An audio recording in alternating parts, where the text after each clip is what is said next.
about today is these edge-based devices, and a few of them, that we've already discussed a bit, but I'll get into it details a little bit more. Is these things, Intel Movidius. There's a really good example of an edge device that you can buy that's $50. They've been around for a while. There's also the TPUs, like these Coral TPUs that you can buy that are $50-$70. And what's nice about these is that they're pretty approachable, and there's an ecosystem developed around them.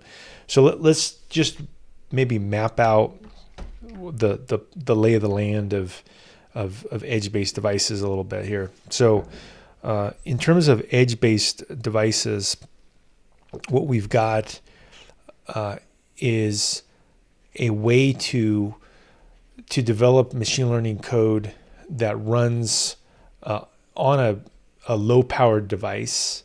So we'll call it low-powered. It also is portable, right? So in the case of I'm doing something with, let's say, biology, I want to look at plants and measure things with sun exposure or moisture. I want to maybe put this into some kind of a drone. That could be another example of why you would do this. Also, the workflow of the cloud to the device is also something to think about, is this feedback loop where you could use the cloud to train, but then you use the device to predict. And where could we see this happening a lot? Well, we could see this happening in robotics, right? And so in the case of robotics, one of the things that and we'll just make it like a little robot person. I don't know. That looks like a robot. In the case of robotics, it may be the case that your house, let's say you're building a robot that's gonna help you with gardening, right? Let's say your robot is gonna go to your backyard, and it's going to pull the weeds out of your garden for you automatically.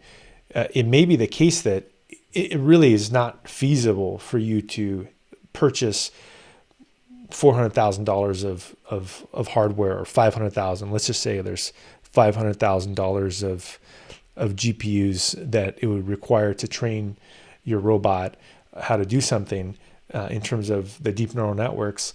Instead, you could either take somebody else's pre-trained model using transfer learning, right? So we could use transfer learning, or we could just, in fact, completely take the model from a pre-trained model, right? And we know that that's available with, let's say, TF Lite. It would be a good example of this. But the idea is that somewhere else this training occurs, but your physical device can do the prediction. So that's really part of the story with these edge devices, is that they solve a very unique problem that isn't solved by using the cloud or a laptop. They're low powered, they're portable, they are designed to work well with very expensive equipment by just focusing on the inference. And a good example of this would be robotics, right? If you're going to build, and my guess is that in the next 10 years, we're going to see a pretty wide scale adoption of robots because the technology is ready to go, right? We have robot vacuum cleaners, we have drones, we have all this. And so this is why it's important to study computer vision for edge devices and to know this workload. And let's also just talk about the feedback loop here of how this could work. If you look at the cloud providers like AWS, Google, and Azure, inside of these platforms, they're all allowing you to export this model using open source frameworks like Onyx, for example. And what this does is allows you, and we'll do the same thing. This allows you to have a common location to actually, or a common library to actually export to different versions. So you could export to a format that supports, let's say, the Coral TPU. You could also export something that goes to the iOS device. And this is a I think probably the style that you're going to see a lot is that you again train up here. This is the train step, and then you have the export step, which is number 2, and then you then in step 3 put that in some device somewhere. So this would be the inference. And the pros and cons of this are that the pro is that this does work pretty well in the fact that I can use a really powerful machine learning platform to do all the heavy lifting, and also not worry about having to maintain that myself. And let me show you, in fact, a good example of how this would play out. If I go to cloud data science here, and I have a notebook called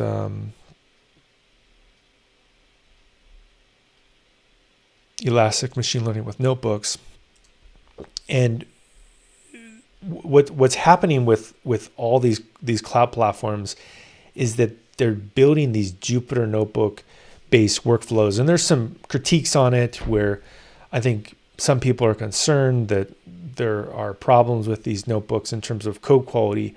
But this is important to think about is that when you're building machine learning right now, we don't know what it'll be like in the next 5 years, is that the Jupyter notebook is really the center hub of everything that's happening. You have data science, right, with things like Colab Notebook, or visualization with Plotly inside of Colab or Jupyter. Teams are working with, let's say, Jupyter Lab, and they're exploring things back and forth. So there's a really strong science focus. It's like very research focused, but you also have an engineering focus. And with the engineering focus, what happens is that you're using machine learning training. You're doing machine learning deployment. You're, provisioning a data lake with data governance and, expandable disk I/O. You have GPUs that you're able to tie into the Jupyter notebook. You are using, let's say, Docker format containers, and also these are most likely run in the cloud. And so this is really the start of where an edge-based machine learning model would be generated from, is in a Jupyter notebook that has an engineering focus and that has distributed machine learning training, distributed machine learning deployment, and has a data lake. And so what would that workflow look like? One way to think about the workflow is that you start with ingesting the data, and the data, again, could be in the data lake. Exploratory data analysis, which could require, let's say, dozens of machines. The modeling also could require dozens of machines, and then you come up with a conclusion. Now, the problem, though, with this, if I just kind of scroll down, is that there's a lot of interaction that has to occur, where a user has to build things out, test their project, test their code.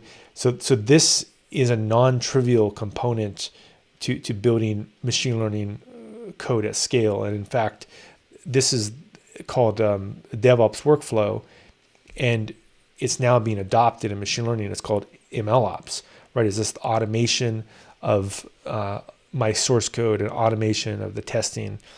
And here's an example of a Docker file, for example, that could run a Jupyter notebook. Now, what would the DevOps workflow for Jupyter look like?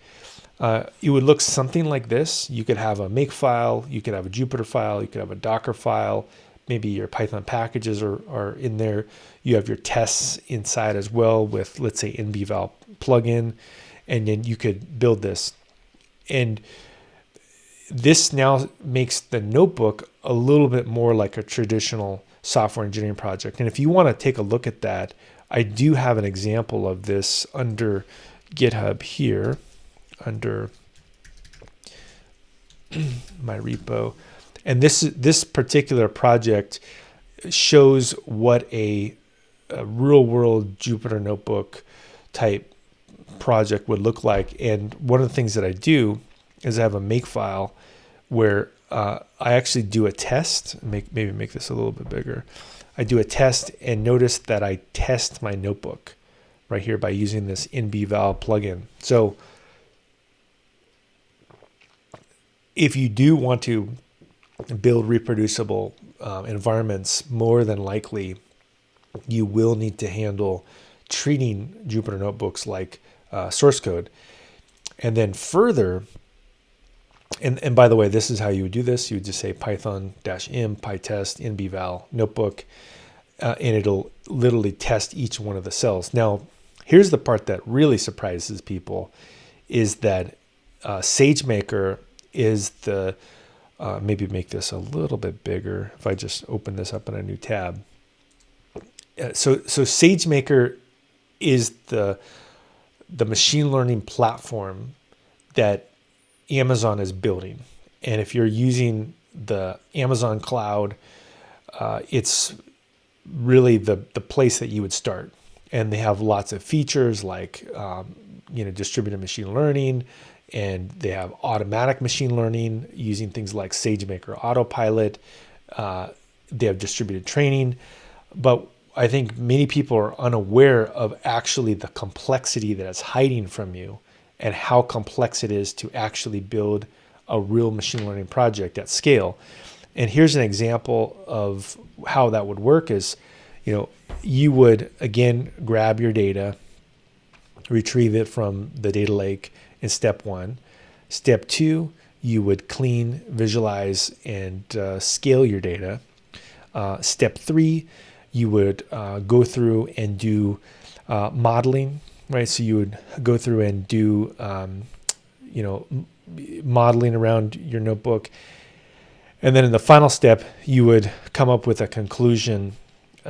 And let's look at these colors. We can look at each phase. So first, you spin up the notebook, but that's not really the only thing that happens, is that you're going to have to grab the data from S3 here. And the data could be very large.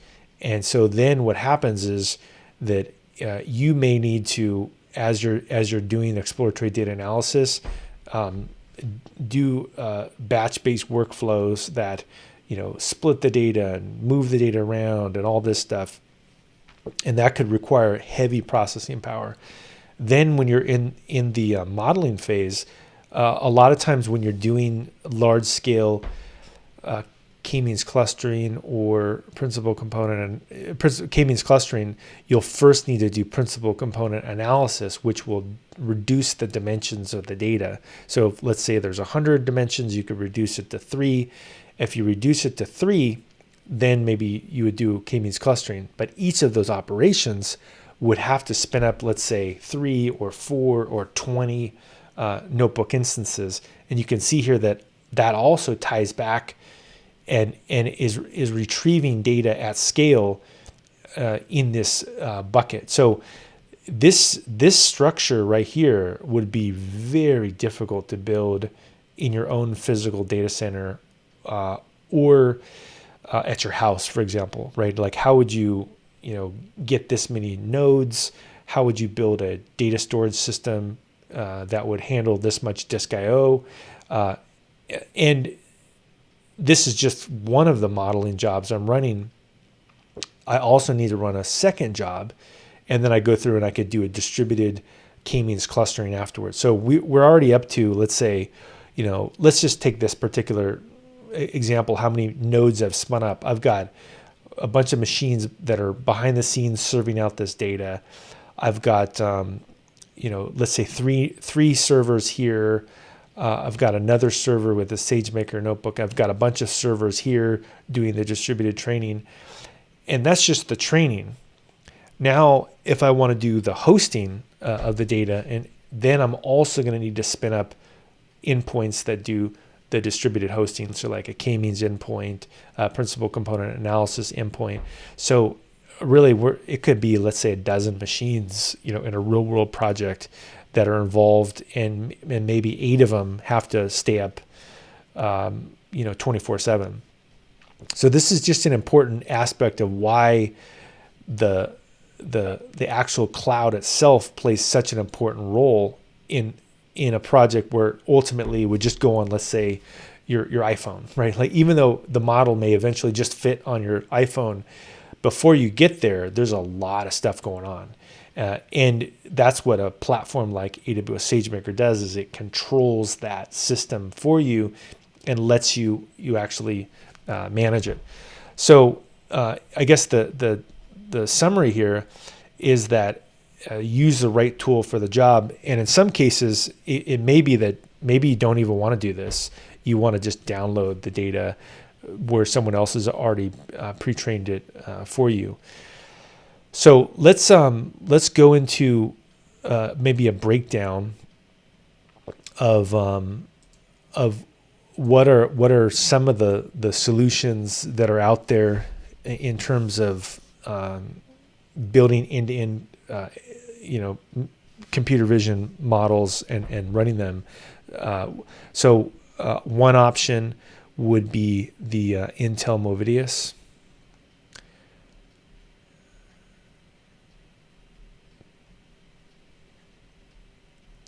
And Intel Movidius, I think, is a great example of something that's portable. Like, it can run on Linux, it can run on Windows, and in fact, it's powerful, and it is portable, right? It's just a USB. We'll just say USB. This is a USB. Another one would be the Coral TPUs, right? And we know that the form factor can be very tiny, right? They can be, the size of let's just say that's a penny, right? They're very small, like, 10 by 15 millimeter. The other one is another example of one would be just the phone, right? Like either a mobile device. We've got, iOS or Android. These are good examples of it. And then the one that I'm going to go into details on even more is DeepLens. And DeepLens is pretty interesting because it's actually a whole ecosystem, and it is definitely, I think, an interesting choice because you have a device here that's got this camera here, but it also ties into the AWS cloud and allows you to leverage things like SageMaker, which we just talked about is really complex in what it's doing for you. And also it can use, Amazon S3 as well. So from an end-to-end standpoint, the DeepLens is in a way kind of a complete solution. And it also can capture packets. It can do IoT capture and then put that, let's say, into a database somewhere. So you've got both the computer vision detection here. You've also got the platform to do the training. And then you also have the IoT interface that you can save that data out. So of all the solutions, the most complete, probably end to end, would be something like DeepLens. So let's get into DeepLens and kick the tires on it a little bit. So I'm going to go to the AWS console and I'm going to type in DeepLens here. And in particular, I'm going to just kind of walk through, what it does. So in 10 minutes, you can build a model and do predictions on it. You can actually customize those with SageMaker. It comes with its own HD camera. It also works with multiple frameworks like TensorFlow, Caffe, Apache MXNet, and you can also integrate with other parts of the AWS ecosystem as well. And you can actually tweak the way it does its prediction by changing a Lambda function, which we'll get into. So here's a diagram of how it works in practice. Let me make this a little bit bigger. You have a scene, which is whatever your office or a retail location. It's captured by that camera. The camera itself is able to multiplex the video stream into basically a monitor, and then also a project stream. And so the device stream is just where you would look and preview exactly what's happening. But in the project, you can look at the inference and see that the inference will be able to serve out predictions based on data that's sitting inside of the Amazon S3 ecosystem. So it once the model is trained by SageMaker, it can kind of take over from there, and then the Lambda function itself will serve out predictions. And you can see here some use cases for the DeepLens system: object detection, face recognition, activity recognition, style transfer as well. And then in terms of the breakdown of what this thing actually does, it is there's a 1080p camera here. You can look at the top here to see what's happening, and it'll tell you whether the camera's on or off. The Wi-Fi itself is very helpful in that you don't have to physically plug in a cable, so it makes it much more usable in real world scenarios. And then you also can connect to it as well via SSH, and so that's more of an advanced workflow. So in terms of the hardware, this particular version is running Ubuntu. Again, it has a 1080p camera, and it can store 32 gigabytes in this SD card, and then it's also got USB outs and also an HDMI. So if you wanted to plug it into, let's say, another external monitor and keep it there, you could actually use it to preview what's happening. And then also it comes with Greengrass, which is the IoT system as well, which is really helpful in terms of hooking it into the IoT system. So what we'll do to start with is let's just build a project. So I'm going to go here and say create a new project. And to start with, maybe make this a little bit smaller. To start with, I think the object detection is a good one to start with. So I'm going to go ahead and select that one. And if I scroll down here, we can say next. And then again, it shows me what's going to happen. It knows it's already been pre-trained, and I'm going to download a pre-trained model for this DeepLens device. And this one will be able to detect objects like people, TV monitor, sofa, bottle. And this one uses the single shot multi-box detector framework for object detection with a pre-trained ResNet 50 network. And let's go ahead and say create. And I think I need to just change this, and let's call this object detection demo. And I could put the description: detect 20 objects, deploying on a weekend or something like that. Here we go. We'll go ahead and create this. And once I create this object detection demo, the next thing that I would do I would want to deploy it to the device. So the device itself has to be powered on. And so I have a device here, which is this one. And you can see it's registered. It's up here. If I select this device, I can remove a project that I had already on there. And so all a project is the model and the Lambda function that's associated with it. So I'm going to go ahead and remove that project, and then I'll go back to my other project here. And if I select this, you can see now it shows that I can deploy to that physical device. So I'm going to go ahead and deploy this, and I'll select that device, and I'll go ahead and review, and then it shows me what it's doing. It says I'm taking it. I'm going to deploy a function and a model to that device. Here we go. So as this is deploying, let's take a look at what is actually this device. So this is the device page here. So it shows me that it's registered, and that allows it to do the communication inside of the Amazon cloud.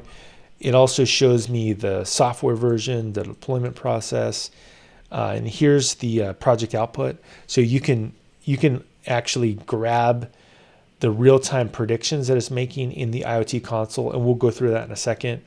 You can also view the video output. So you can go through here and view the video output over the browser. And then in terms of the device details here, something to be aware of is that the green grass system here has logs. The Lambda system has logs. And it also has an IP address. So if I wanted to SSH inside of there, I could actually shell into this device and maybe install custom software or do something like that. So we can see that the device is now online, and it's been deployed. So what I would do, the first thing to do to test it would be to go down to project output, and you can see that I can view the IoT console in JSON formatted output. And that's a great way to first see what's happening. So I'm going to copy this, which is the channel, and then I'm going to paste this into this particular console. So I'll go here and I'll paste this in, and I'll subscribe to the topic. Once I subscribe, then you can see that this is right now it's actually able to find a potted plant, a person, a bottle, and a sofa, right? So it's going through in real time doing these predictions. And what's great as a software engineer is I can grab and subscribe to this, and I could build something else that maybe captures all of these inputs. Let's say these are car license plates, or they're people or intruders, or positions for a drone or whatever it is. So we go through here, we capture this inside. And now if I also want to look at the actual video stream, you go to this section here. And if I go to video stream, you can look at it in the browser. And I'm going to select my browser here, Chrome, and say view stream. There we go.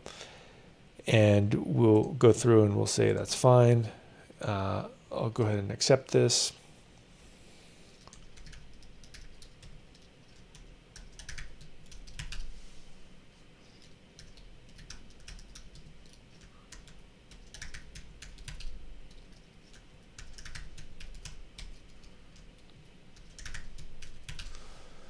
Okay, so now that I've accepted this, you'll see that in fact it's able to, this is my office right now. So look, I have a sofa back there. It's able to find the sofa. It found the potted plant right there behind me as well. And I think it will even know the bottle. So if here's my coffee. I'm drinking some cold brew coffee. Will it recognize it? Uh-oh, it looks like it's struggling for a second. Let's see, let me refresh again. Well, I think It might have crashed for a second, but the main takeaway is that it can in real time detect these labels and show me what those labels are. So it's, as a developer, it's a great feedback loop, right? And so I guess, I don't know, it must have kicked me out for a second. Let's throw it back on there.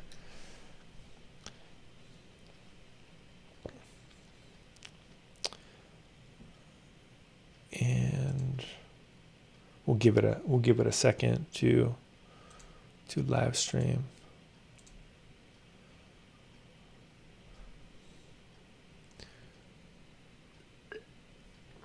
Well, I'm not sure why it freaked out there for a second, but that's the main takeaway. Is you can look at the project stream, and you can look at the live stream, and in addition, you can go here and you can look at the real time output of the physical device. So let's just look at that in a nutshell and draw out what you could actually build with something like this. So what you could actually build is a full, complete solution, and so let's talk through that. So let's just call this how to build real world computer vision. Real world computer vision.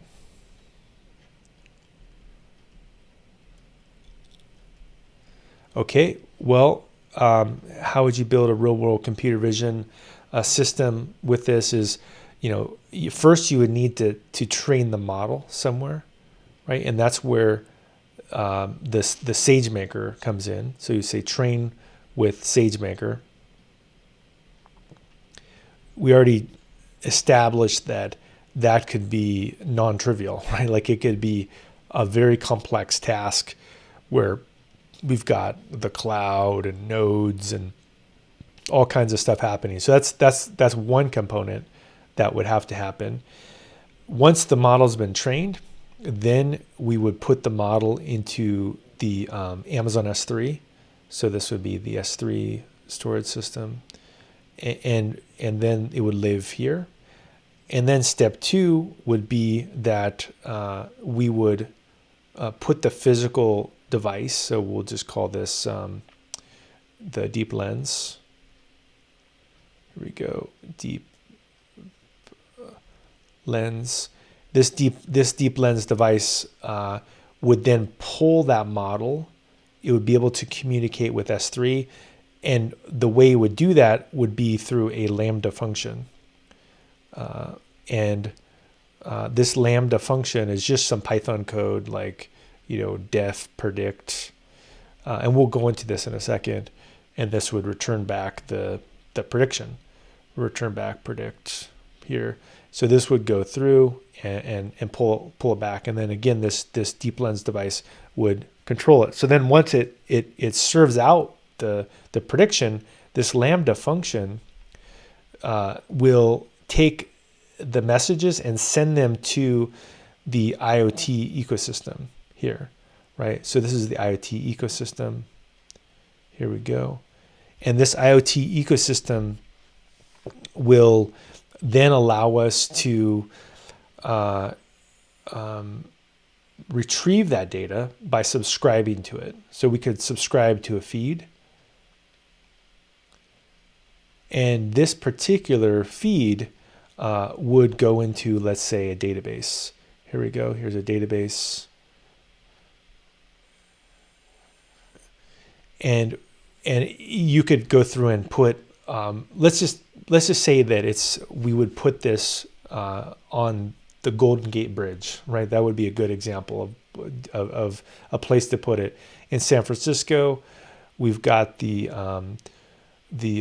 bridge, Golden Gate Bridge. I used to ride my bike across it every day, and we can detect the license plates. And what would happen is that the camera would detect the license plate. This would be the license plate, it would then put the data into the database. And then what we could do is we could have maybe a mobile application and also a web application. And the mobile app would allow someone to see maybe the visits that their car has done, so they could do inventory of what they're getting charged for the tolls. And then the web app would allow maybe the administration of the San Francisco Golden Gate Bridge to actually control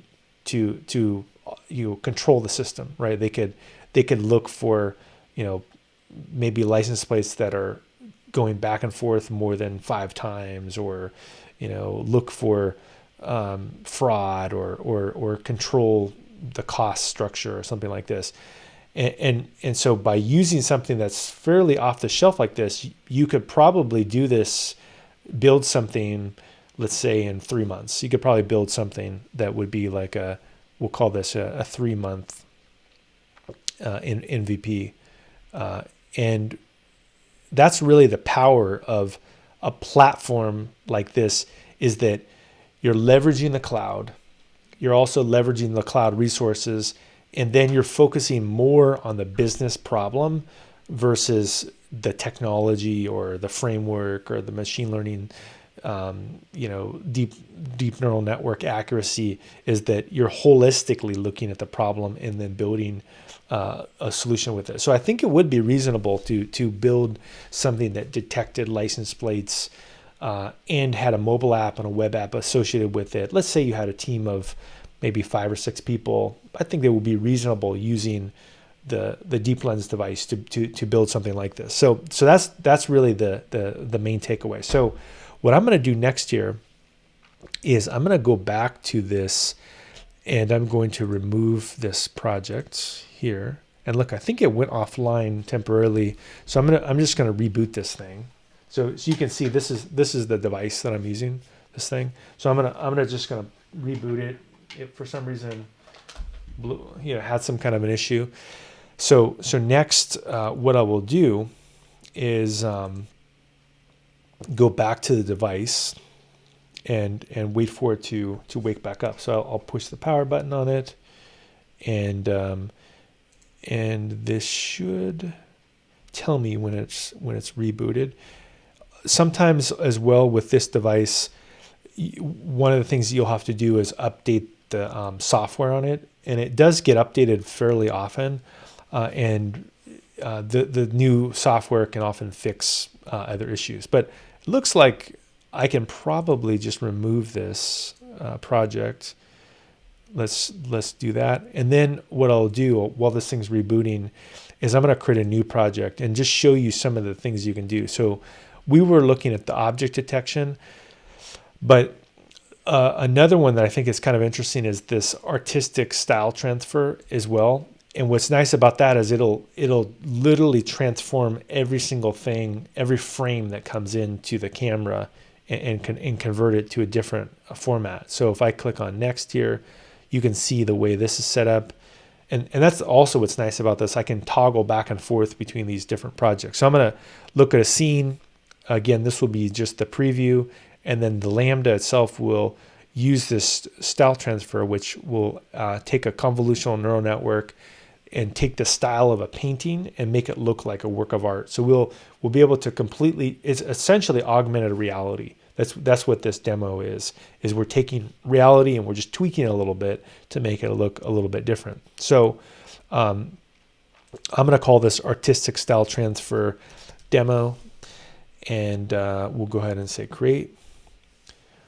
And next here, if I select this, it should in a second here let me deploy to the device. But let me just double check that okay, so this is back online. I might need to, okay, you're ready to deploy. Okay, so I'm going to click on deploy project, and I'll take this one, which is the project I just built, and I'll say deploy to device. There we go, and I have to select the new device, and I go review. So you can see it's pretty straightforward to toggle back and forth between different projects, and this will take probably 60 seconds or so. So it's pretty quick. And when it's deployed as well, then I can look at the preview. But until the deployment's finished, there's nothing really to preview. I guess I could just tee it up anyway by just selecting this. But yeah, it doesn't pop up until the project is deployed onto the DeepLens. So let's kind of wait for this thing to go here. So you can see the steps that at first it creates a new IoT deployment.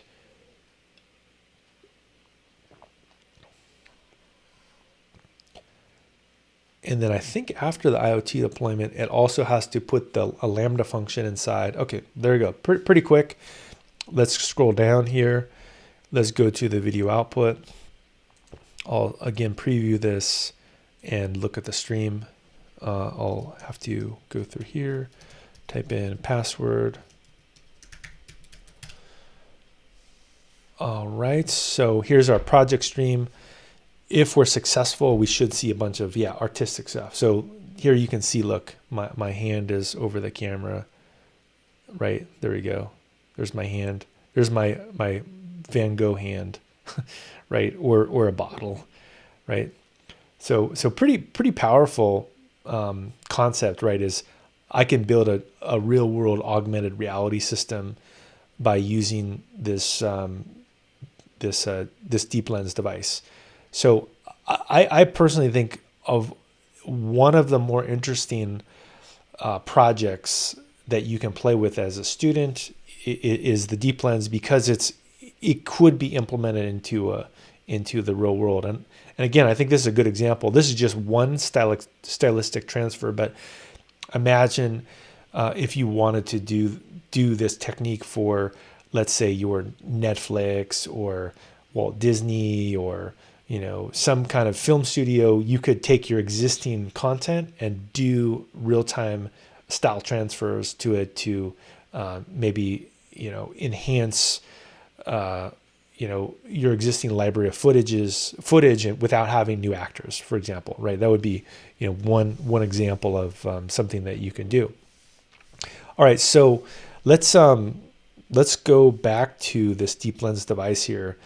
And let me show you some of the details of what's inside of a project. So if we go back to this project and we look at, let's say, the artistic style transfer, we've got a model, we've got a function. So here's an example of a model. And this S3 model artifact would live inside of this S3 location. And that's the actual spot that it's pulling these predictions from, and it even tells me the model framework. In this case, this is MXNet model, and then if I go back to this project here and I select it, it also shows me the function. So if I click on the function, this one probably isn't that interesting to look at, but but basically, in a nutshell, this Lambda function imports the Greengrass SDK, which is the IoT SDK. I also use some scientific libraries and AWS CAM library. And what it does is it has a loop that's constantly running, and it's ready to do predictions. So inside of here, it processes the frames, and then once it processes the frame data, so this method updates the image data. So this currently encodes the NumPy array to a JPEG, and so once it encodes it, then here's an inference run, is that it's able to actually send the results over to the IoT system, and it publishes the results of this. So this one is less interesting, I think, than, let me show you a different one. Is I'm going to go to the other project, which is this object detection demo project. And if you look at this function, Lambda function, it's a little bit more interesting, where you're, again, we have all the same imports here, but what this one does is, here's our inference, right? Here's our inference function, is that this is the entry point. It goes inside of here, and we have an output map. And every time a frame gets put into this Lambda function, it takes that frame and it tries to apply the output map to it. So is it an airplane, bicycle, bird, boat, bottle, car, cat, chair, cow, dining table, whatever. All of these show up in this output map. And then I also again have a hook into the IoT system with green grass. And then what I do is I also send the publish message, so loading object detection model, and then I publish that to IoT. So as I scroll down here, what happens is that I determine the probability, which I think is right here. So I say for object in parsed inference results. So look inside, tell me what you found, what I find, create a bounding box, and then and that's what goes on to the visualization. But also when I publish it to IoT, just take the output map here and the label and the probability, and that's why it's got two different directions that this function goes in. On one, it puts the bounding box label on the objects that it detects, and then puts that back into the stream with the probability. And then the other one is it takes just the label that it detected plus the probability, and it sends that to IoT. So that the main takeaway in showing this code is that you can change this yourself. So if I wanted to, I could go inside of here and I could edit this, tweak it, make a copy of this function, and actually put my own versions inside of here. So that I think is the powerful part of it. So if I said, for example, export this function, I could take the deployment package, run it locally, tweak it, put it into my editor, make a bunch of changes, and then put it back in here. So let's just do a refresher real quick to show you how you would edit that Lambda function if you were going to build something from scratch. So the first thing to be aware of is that just Lambda itself, right? So Lambda here, just to kind of go through and build something, let's just build a simple Lambda, and I can select a runtime. In this case, we know that it uses Python, so let's use Python 3.8. And then this would be important if you were going to build one of these from scratch, is that it would need to have the right permissions. So in this case, this Lambda, if I scroll down, that it has, let's see, where's the permissions here? It has permissions. There we go. It has an execution role that if we can even look at the execution role, that it can do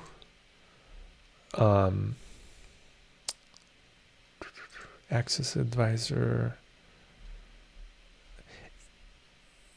It should have some particular permissions that allow it to do the things that it does. And if I wanted to tweak it, I could actually add additional permissions here. So that's just something to be aware of, is to look at the permission that's actually assigned to it, to make sure that it can talk to IoT, that it can talk to whatever other resources you need to write your Lambda function to. In this case, we'll just leave this by default. And the simple parts of AWS Lambda are that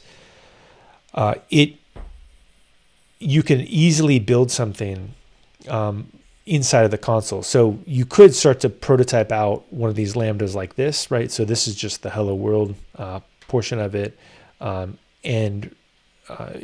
This could be my logic. Let's just even build a pretend one real quick. So let's say, I'm going to build a, maybe put some documentation. This is a template for DeepLens prediction right here, like that. And then I could put in, this is business logic. And so I would just need to do some stuff. I would need to take in the event here. And I could even look at one of these as like a kind of a copy. So I could look at how they did it here, not this one, the other one. I could look at the, let's go back here. Let me grab it get to it from here.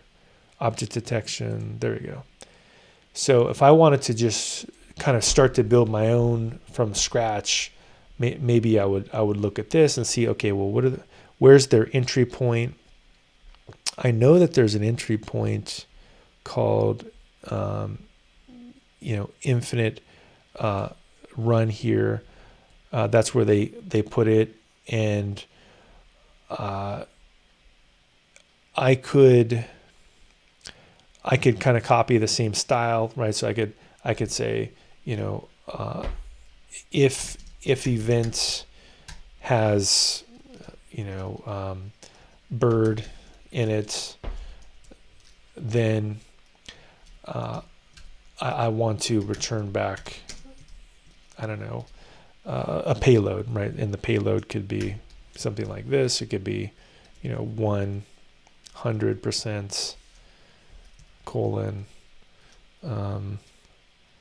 100% parrot, right? Or some kind of silly thing. So then I could start to build this out. Next year I create a event, and I'll just say test predict. Doesn't like that inside. And then I would just say, I think I called it event. Or is it, what did I call that? I'll just leave it a blank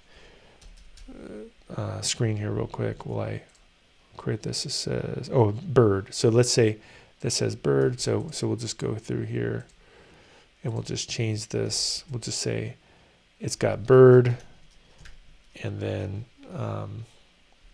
parrot. So if I save this, the main takeaway, there we go. So I return back this.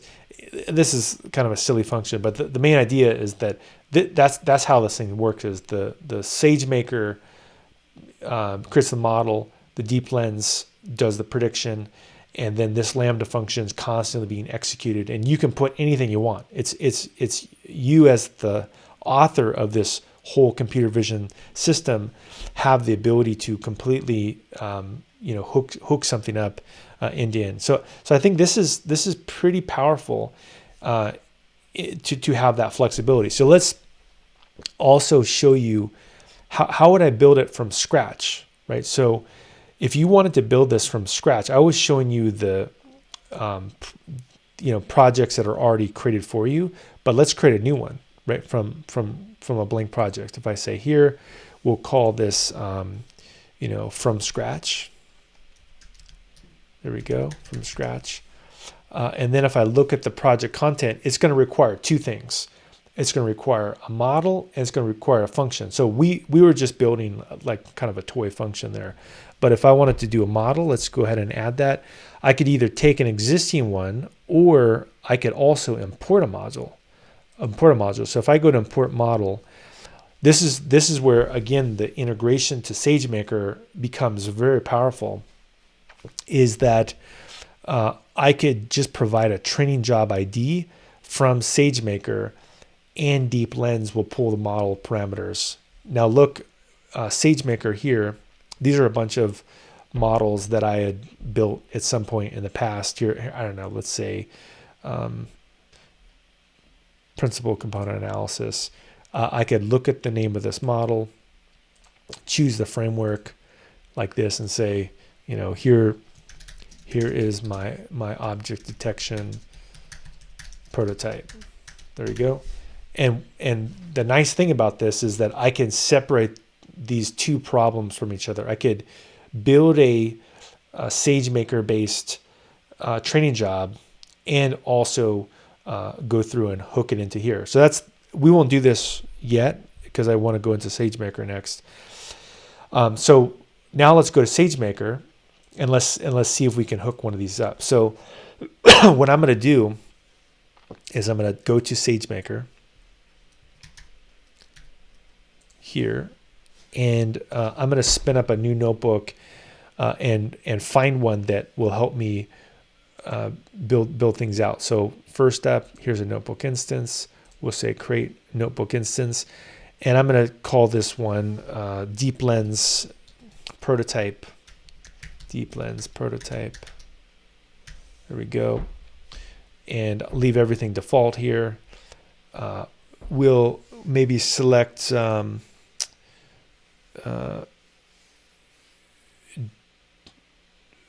let's just make a new execution role.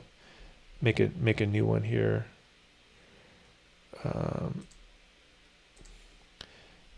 Let's see here. Enter, or here we go. Here's SageMaker execution role. I'll leave all this default. And this takes just a couple minutes. And what's nice about the SageMaker hookup here is that I can train my own object detection model from scratch and also give it the ID. So let me just show you a few things about SageMaker while this is spinning up, because this takes, let's say, a few minutes to set up. So here is the lay of the land with SageMaker. You've got on the left here all of the different components of SageMaker. You've got ground truth, which is the labeling system. You've got the notebooks, which allow you to execute code and train things. You've also got processing. These are jobs that you can process things with. You've got training, right? So algorithms, training jobs, hyperparameters. So these would be like a job, like for example, a job that trained the actual model at scale. And I could even look at the results of it as well. So I could go back historically and see how long it took, when it was completed. So this would be called the lineage, right? I could look at the lineage of the model creation. I could see what kind of training image it used. In this case, it used the Amazon principal component analysis training image. And then it will even show me the output location, right? Where it puts the saved model and things like hyperparameters, etc. And I could even look at the logs, so I could see metrics around the performance of how it trained, the algorithm metrics, and then again, finally, here's the final output. I can always just download that. I could run that on my laptop and take this model. The inference here would be either if I wanted to actually take the whole model itself and download it. I could download any of these models. I also could create an endpoint, and I could serve this into a cloud somewhere, and it could do a separate prediction. Maybe I have the computer vision object detection, plus I also have some endpoints, and they're both running the same model, but one is on SageMaker, and SageMaker is doing the work via Lambda, and then the inference endpoints are running in production, and they're doing some other thing with those. And then there's also augmented AI, right? So you can go through here and put humans inside to label your data, and also augment workflows like, for example, create a human review loop, for example, like, I want to modify, I want to do quality control analysis. I want to have both humans and I want to have machines, and I want to look at text, for example. You could use this augmented AI for that. Okay, now that I've got all that stuff set up and we kind of explained it, the other thing that I'll mention as well with SageMaker is that the search is pretty important because it allows you to do things like look at ML ops, right? So in this particular case, we can look at the, let's say like the model training status. Here we go, training job status. And let's say I look for equals failed. Maybe I want to look at, I'm trying to train 5 or 10 computer vision models simultaneously. That's something that would be pretty powerful that you could do with SageMaker, is train a bunch of object detection models. We go through here, we look for it, and we see that in fact, I have a bunch of failed training jobs and I need to fix something, right? Likewise, I also could look for completed, right? So if I look for here, I could look for completed. So this is one of the advantages of something like SageMaker, is that you can actually look through the lineage of all the jobs that you've created, and you could be training 10, 100, you could train 1,000 jobs in one day, and then find the best results of those training jobs, and then take that model and put it into the DeepLens ecosystem. So let's go back here. I think at this point the notebook should be open. Okay, great. We've got the notebook ready. So what I would select next is either Jupyter Lab or Jupyter. I'm going to pick Jupyter for now.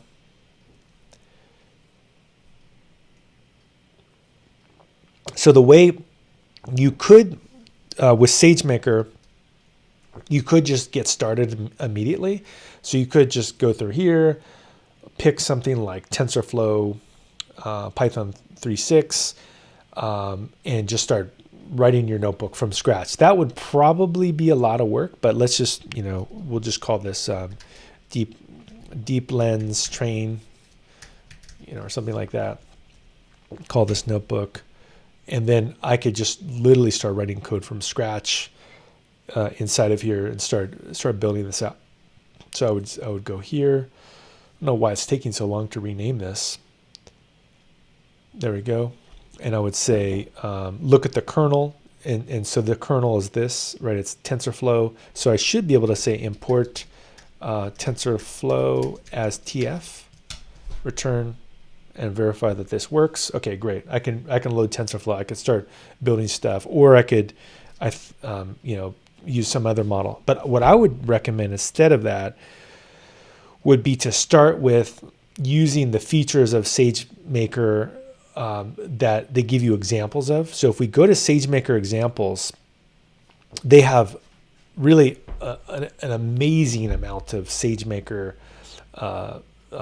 examples inside of here, from Amazon algorithms to applying machine learning to SageMaker endpoints to hyperparameter tuning, reinforcement learning, marketplace, experiments, model monitor, neo compilation jobs, autopilot. So this is the AutoML stuff.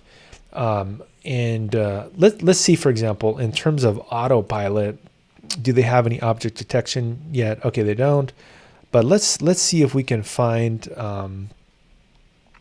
some examples here of maybe maybe one for DeepLens. I don't know if there is one for DeepLens here, or object detection here. Let's see if we can find one. Objects. I don't see one here, but the main takeaway is that I would start with one of their own models, right? And look at how they're actually building this out. Let's see if one more example here. Maybe under just regular SageMaker. Let's see if they have an example. Here we go. Object detection. Object to detect. here we go, birds. Perfect example. Okay, we'll go ahead and use this. Let's go ahead and create a copy.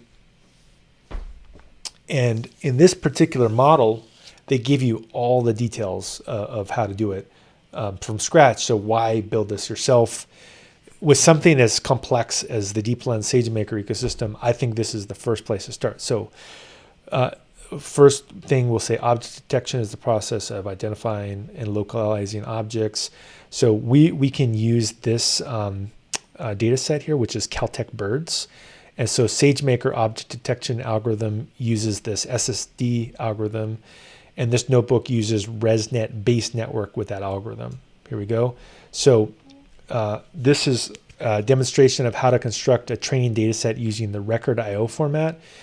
And this is something that is often used with SageMaker, is this record IO format. And then this shows how to make bounding boxes, also how to improve object detection by adding training images that are flipped, right? So it has more data to train on.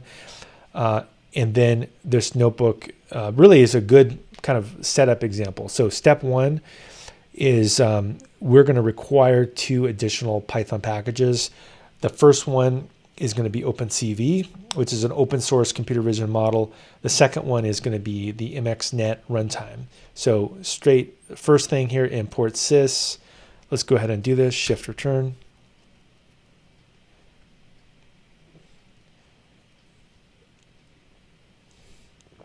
Great, there we go. We got that thing cooking here.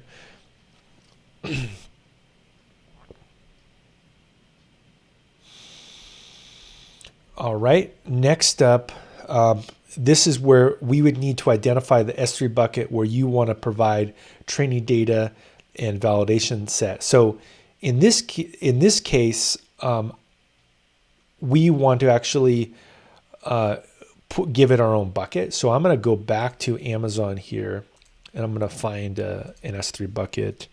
I might have to even just use one. I have so many buckets that I might just have to use one that I've used before, like web scraping. No, let's pick. How about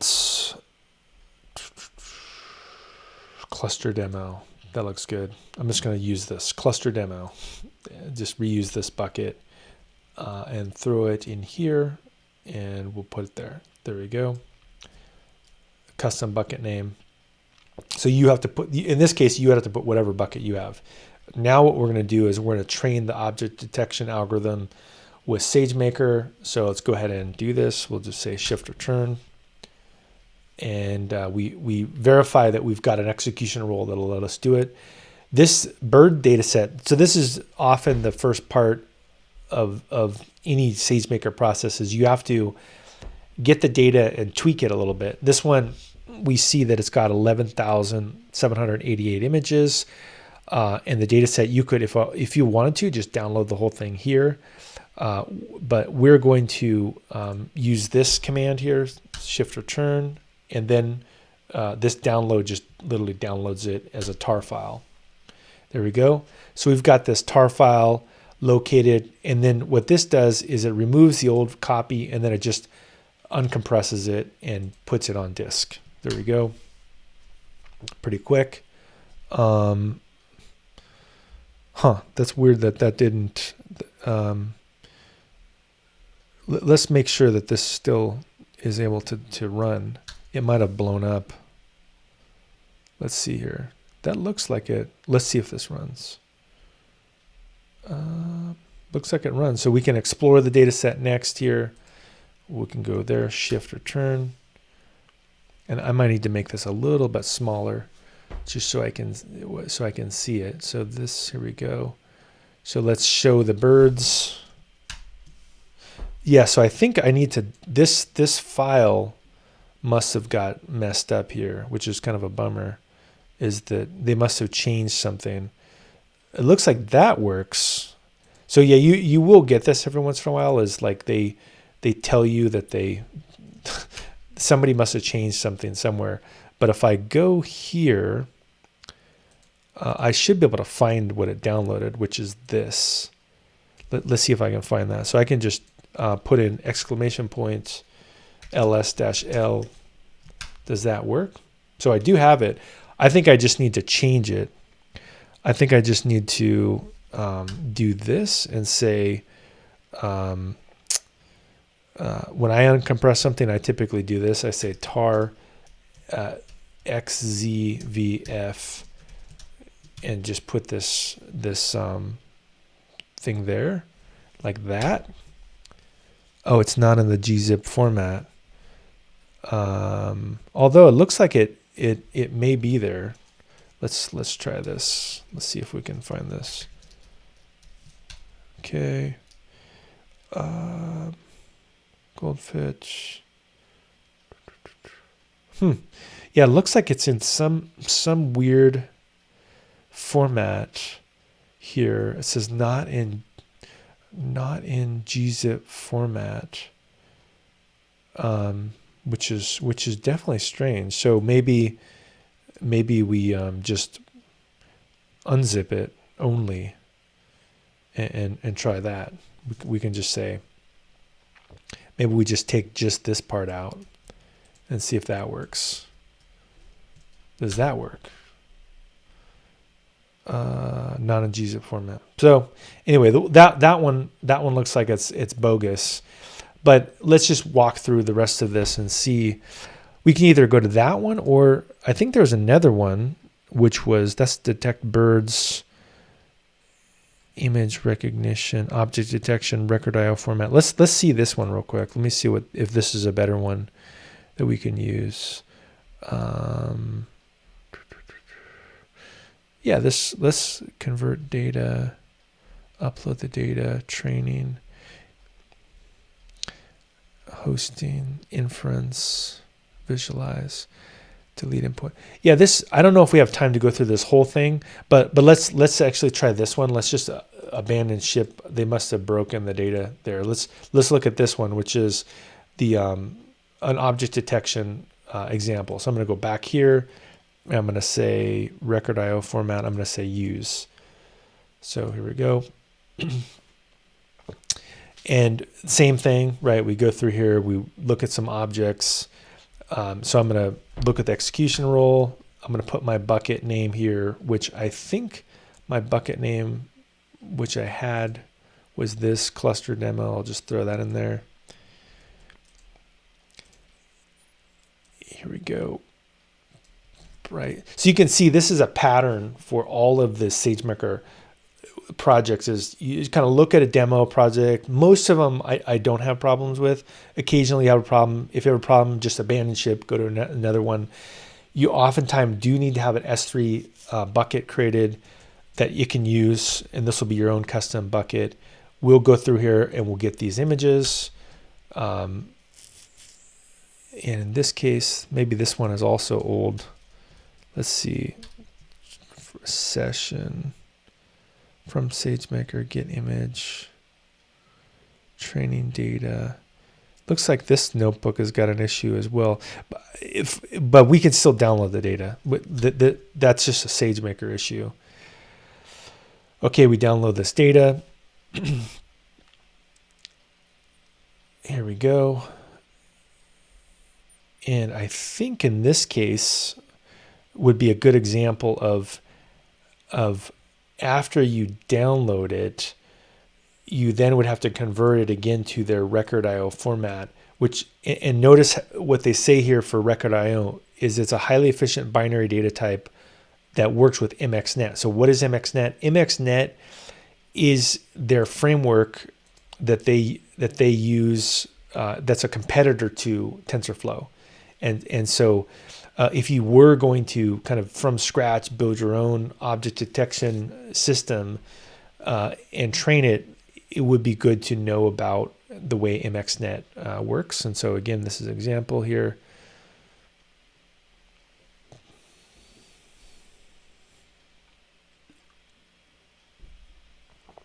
We'll let this thing download.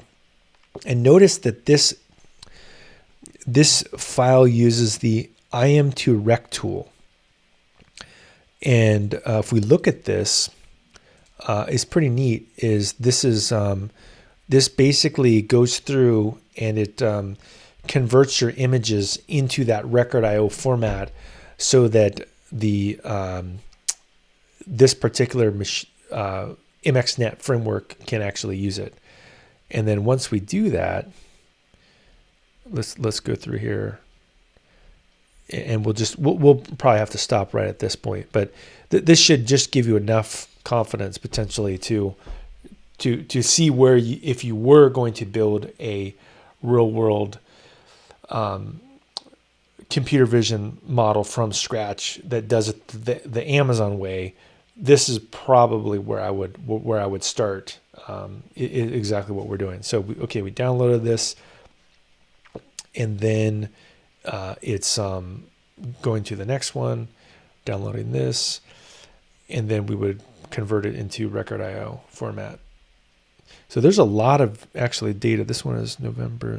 I think this is the last one, which is so there's gigs of data here that this particular model would use, which is again a good reason to use the cloud environment, because the cloud environment has very fast bandwidth back and forth to this. Okay, so it looks like it's got.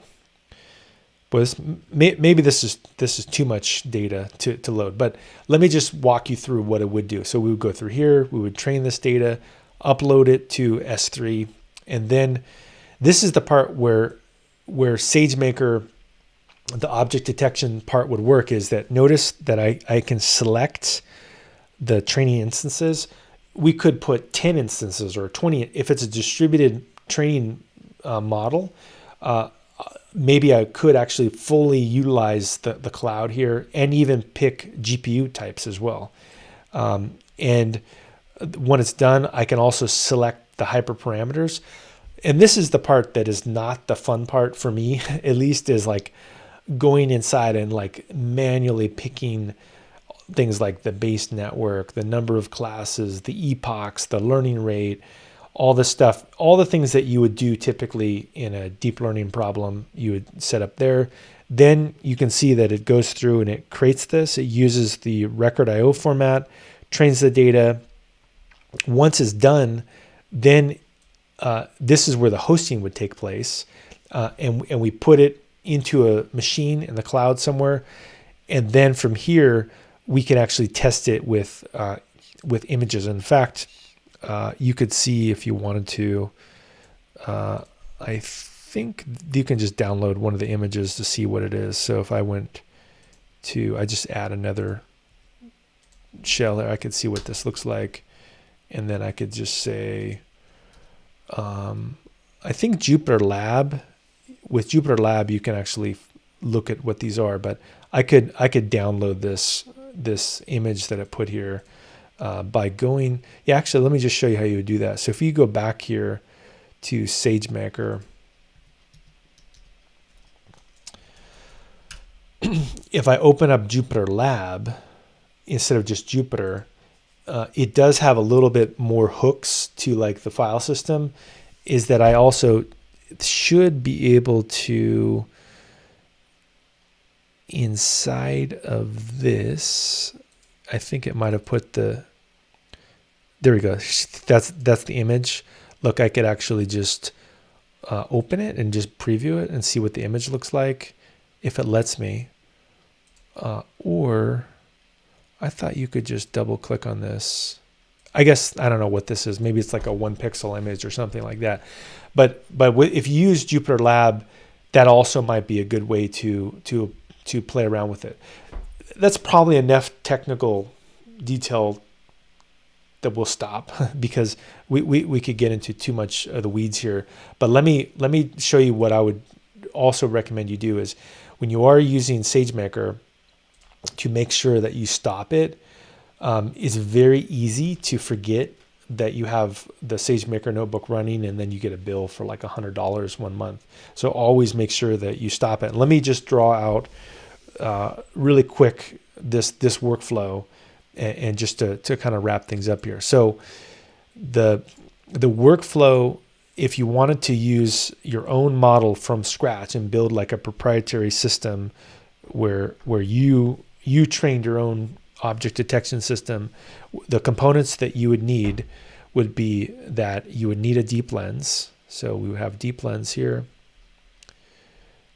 And you would also need to create a SageMaker instance. So we know SageMaker instance.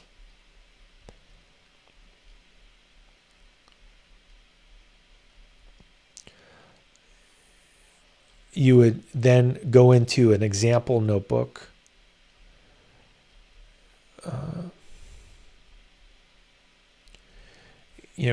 Get that notebook running. You can see like this stuff is brittle. Things are always breaking. It may take you a little bit to get it working. Once you do get it working though, you could train the model. And then from there, you would save that to S3, right? And then once the model is in S3 and you've trained it inside of here, the training job itself will give you an ID, right? And we see that training ID can be put into a new SageMaker project. And we saw that from the DeepLens interface, right? Is you hook it in, and then from there, the only other thing you would need to do is you need to build an AWS Lambda function from here, Lambda, and then the Lambda function would be hooked into here, and this would be able to run down to S3 and serve out the predictions. And then from there, you could decide where you want to send stuff. You could send it to IoT, the predictions. You could send it to Dynamo, so it could automatically, capture things. But this is kind of a high-level architecture. It definitely isn't simple, right? This would require substantial software engineering skills to do this, but it definitely is possible to build a full end-to-end object detection computer vision system with proprietary data and proprietary logic, using just these off-of-the-shelf tools. Most of the effort would be human effort in terms of like hooking all this stuff together. So that's probably a good spot to just maybe wrap up and leave this.